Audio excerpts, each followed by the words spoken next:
In episode 1, our hero, Senator McLame, was hot on passing a bill to raise the minimum wage to $10 an hour. But unintended consequences ensued, and teenagers like you were suffering higher unemployment because of it. Now, eventually, Senator McLame was forced to fix the problem of teenage unemployment because people complained.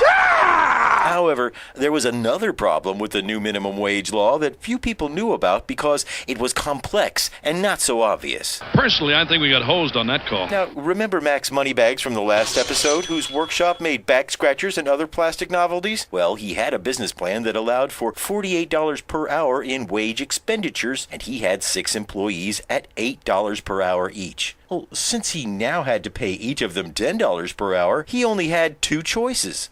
1, he could hire fewer employees and make each of them work harder, or 2, he could keep the same number of employees and raise the prices of his products. More money, more money, more money. To make up for the difference. Few people knew about this somewhat complex issue, other than Max Moneybags and other area businessmen. A few professors at the local university had heard of the problem, but they thought it was a fake problem because they assumed that all Max needed to do was to become less greedy and willing to settle for less. Senator McLame, being slightly smarter than the professors, knew that Max didn't have piles of money stashed away. What?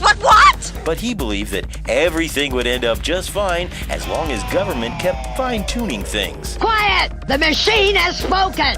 After all, he had been able to patch things up on the teenage unemployment issue while still keeping the new minimum wage law intact. You're loving me now, aren't you? The reporters at the local newspaper also knew of the issue, but they also believed that Max didn't really have a problem, so they didn't do any stories about it. Any questions? The moral of this story is, people in positions of authority are never as smart as they think they are, and they'll eventually screw things up if we as Americans don't watch them closely.